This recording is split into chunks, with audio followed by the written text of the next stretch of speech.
de la anestesiología. Entonces decíamos que la tecnología actual que utilizamos para poder anestesiar y la tecnología que utilizamos para poder manejar los problemas dentales de nuestros pacientes, pues es algo que es tiene muy poco tiempo que se ha estado utilizando. Entonces comentábamos que, pues bueno, las extracciones antes, cuando se realizaban, pues la gente sufría mucho porque no existían analgésicos, antibióticos ni anestésicos, y pues mucha gente se moría de infecciones a muy temprana edad. Entonces, después, hacia el año 1838, un dentista que se llamaba Horace Wells empieza a crear un sistema para poder empastar los dientes, y entonces él ya empezaba a utilizar sistemas rotatorios o material para poder cortar el diente, y pues veía que eso era necesario para poder limpiar la caries. Sabemos que la caries pues es una lesión que va haciendo una cavidad sobre la superficie del diente y cada vez va entrando más profundo en el diente, atravesando el esmalte, la dentina, hasta llegar a la pulpa. Entonces, cuando la caries está muy avanzada, pues genera una desmineralización de todo el diente. Entonces, ya Horace Wells ya se daba cuenta que para poder tratar a este tipo de pacientes, pues había que limpiar el diente para poder después reconstruirlo, para poder después empastarlo. Entonces, pues él veía que eso era muy doloroso con los pacientes, y entonces Horace Wells se sentía como mucha empatía y mucha compasión por sus pacientes y no soportaba verlos sufrir. Entonces eso lo hacía que fuera una persona más observadora y que fuera una persona que estuviera siempre buscando una forma en la que a sus pacientes no tuvieran dolor al momento de que él les tratara sus dientes. Y entonces, en diciembre de 1844, Horace Wells estaba en una reunión, que era una reunión recreativa, y entonces estaba con sus amigos y con unos voluntarios, y entonces para aquellas épocas el uso de cierto tipo de drogas era permitido porque no se conocían los efectos psicológicos y los efectos de dependencia a las drogas. Entonces, para aquellas épocas, el uso de la cocaína pues ya también era muy frecuente y no era mal visto.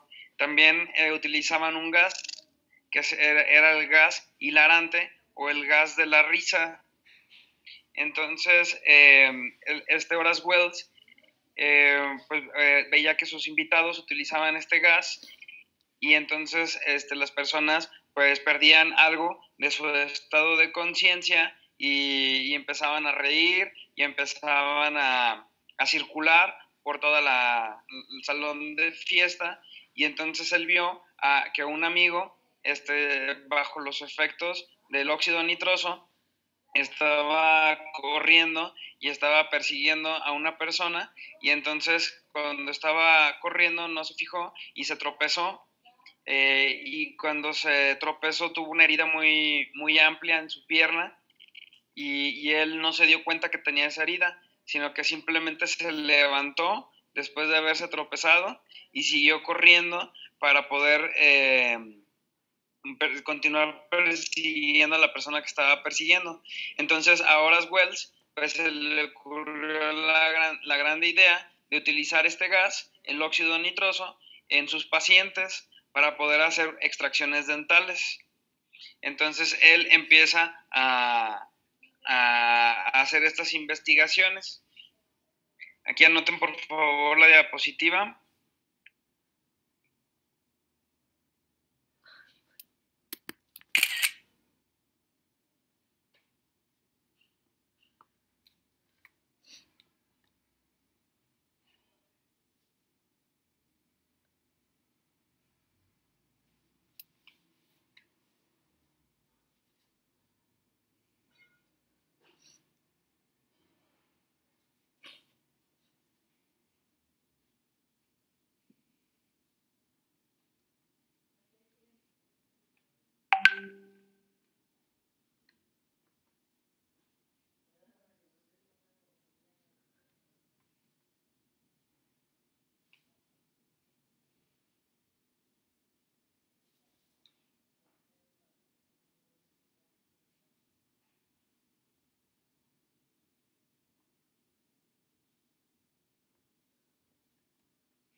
Entonces, nosotros decimos que a Horace Wells se le ocurrió entonces la idea de utilizar este gas con sus pacientes.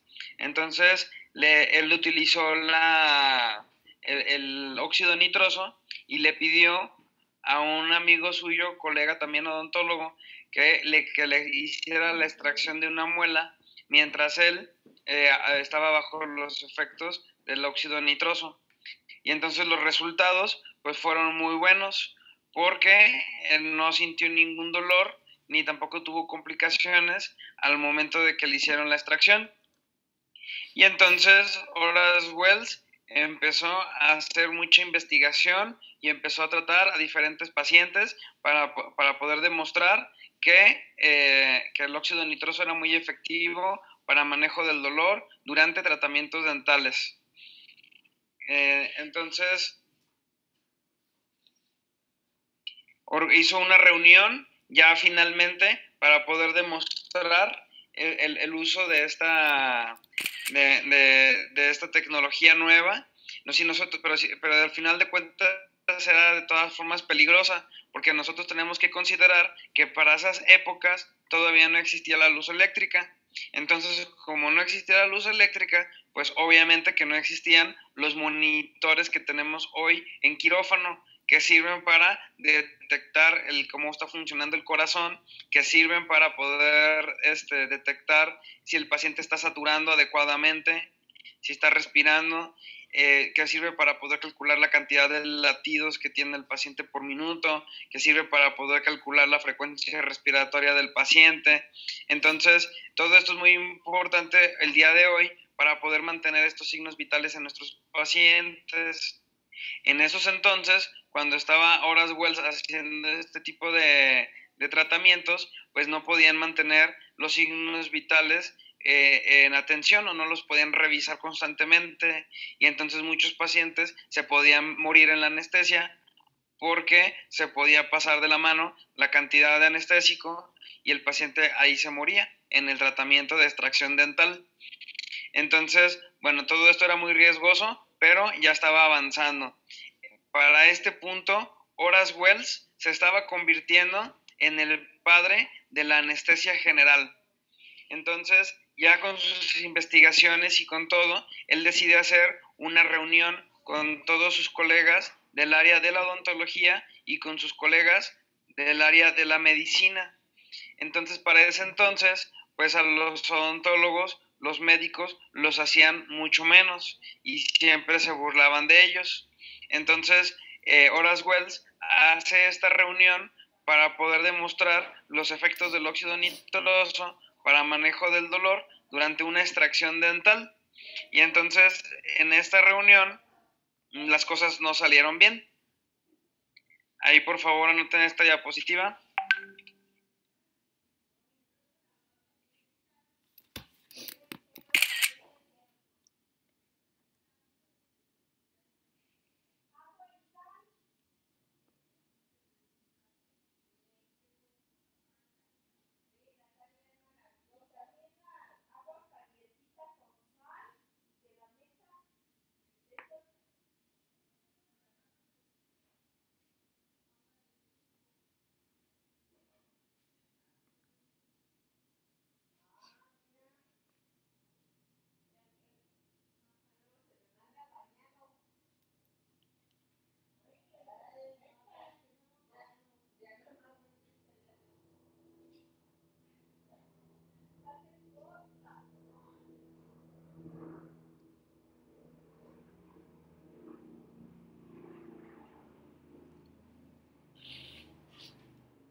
Sí, entonces Horace Wells, cuando ya decidió llevar sus descubrimientos al gremio médico y odontológico y hace una demostración pública con personas muy importantes de su época, pues no citó un paciente para poder demostrar enfrente de todos cómo podía hacer la extracción sin dolor y pues entonces resultó que el paciente tenía una infección previa y al momento de querer hacer la extracción el paciente se despertó y se despertó con un grito muy fuerte y entonces el paciente se levantó de donde estaba y ya no dejó que Horace Wells lo siguiera atendiendo.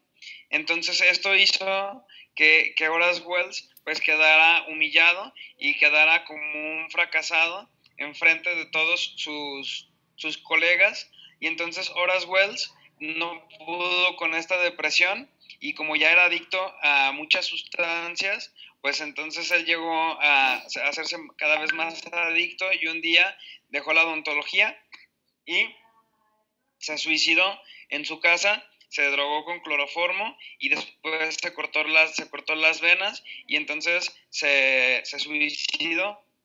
Y entonces Horace Wells aquí ya no pudo, ya obviamente ya no continuó con sus investigaciones, pero Horace Wells tenía un discípulo y ese discípulo que se llamaba William Morton vuelve a continuar con los estudios que había hecho y entonces él los especializa más y hace un protocolo para poder llevar a cabo la sedación con óxido nitroso.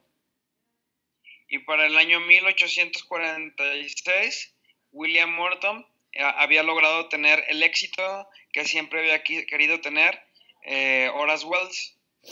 Y entonces ahora sí, para estas fechas, en el año 1846, ahora sí se puede decir que aparece la anestesia general.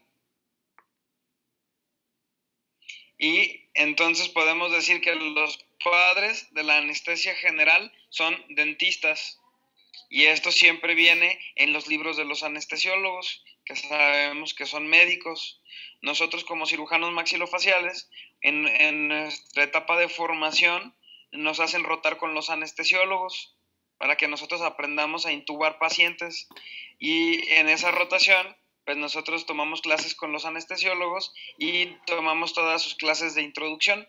Y en todas estas clases de introducción, pues a nosotros nos enseñan que los padres de la anestesia general son los odontólogos, en este caso Horace Wells y William Morton.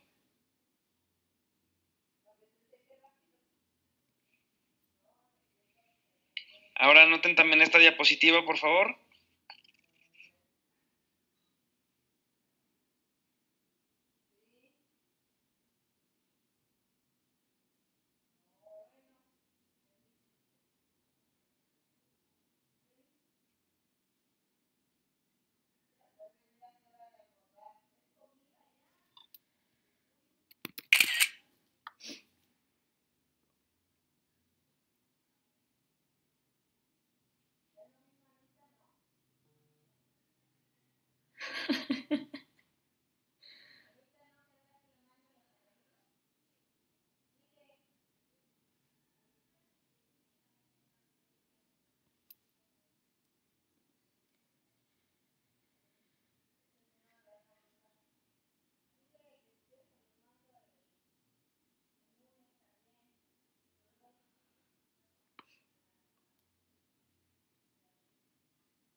Entonces ahora ya ustedes saben muy bien cuál es la historia de la anestesia general. Y ahora vamos a ver cuál es la historia de la anestesia local. Entonces, la anestesia local, el padre de la anestesia local es Sigmund Freud, el famoso psiquiatra creador del psicoanálisis. Entonces, Sigmund Freud era muy adicto a la cocaína y entonces él, como consumía esta droga, se daba cuenta que tenía propiedades anestésicas. Entonces, si se ponía el polvo de la cocaína sobre las encías, él se daba cuenta que se generaban adormecimiento.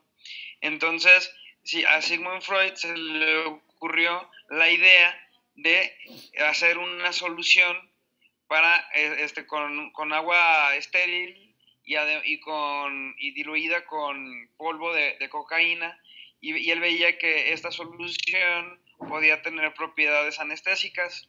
Y entonces Sigmund Freud tenía un amigo muy cercano que era oftalmólogo, que se llamaba Karl Koller.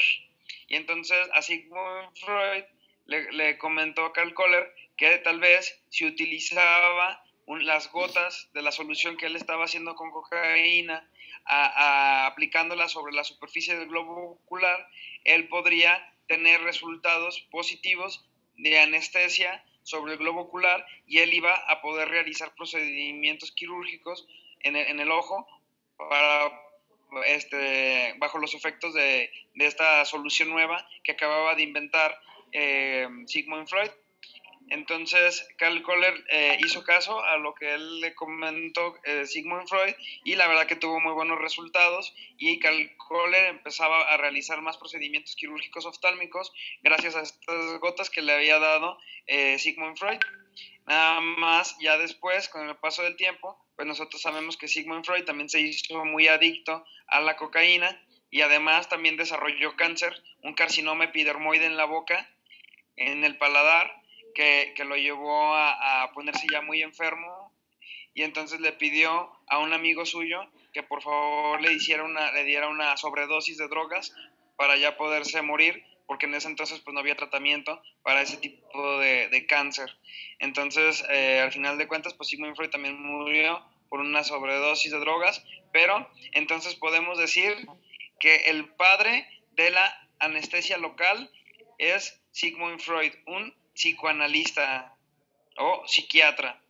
Y el padre de la anestesia general es un odontólogo, que es Horace Wells y William Morton. Entonces, ahora ya, gracias a Sigmund Freud, había aparecido una solución anestésica que apenas se empezaba a utilizar en tratamientos oftalmológicos, pero no se utilizaba para tratamientos dentales, hasta que llegó hasta que se empezaron a sintetizar más productos derivados de la cocaína.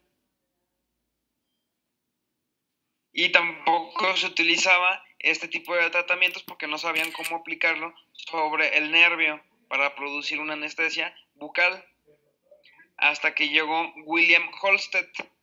Y William Halsted en el año 1886 es el primer odontólogo que pone esta solución que inventó Sigmund Freud en un cartucho, en una jeringa Carpool y con una aguja. Y entonces él estudió muy bien la anatomía, que nosotros ya estudiamos muy bien, del nervio trigémino, y ubicó la zona donde tenía que colocar el anestésico local. Entonces él realizó el primer bloqueo de nervio dentario. Por eso la técnica que nosotros utilizamos para bloquear el nervio dentario es la técnica se llama técnica de Halsted, que es la técnica más común, y es la técnica que nosotros vamos a ver para anestesiar en nuestras prácticas, en nuestra clínica y en la universidad. La técnica de Halsted, inventada por William Halsted en el año 1886. Y ya después, en el año 1904, se sintetiza ya por fin, por primera vez, el primer anestésico local ya de uso comercial, que se llama procaína, que es un tipo de éster. Ya después vamos a ver que existen dos tipos de anestésicos locales, unos que son de tipo amida y otros que son de tipo éster, dependiendo de cuál es la forma eh, de metabolizar el anestésico local. La procaína actualmente ya es un anestésico que se utiliza muy poco y o cuesta mucho trabajo ya conseguirlo. Sí tiene algunas utilidades que se han estado estudiando, sobre todo en el manejo del dolor crónico, como la neuralgia del trigémino, haciendo bloqueos con procaína. pero apenas está en investigación y ya no es algo que nosotros utilicemos tan frecuentemente. Nosotros utilizamos más bien anestésicos de tipo amida en nuestra práctica privada o en nuestra práctica clínica. ¿Alguien hasta aquí tiene alguna duda? No, doctor. Ok. Entonces, bueno, ya dejamos todos estos antecedentes históricos de los anestésicos locales y de la anestesia general y ahora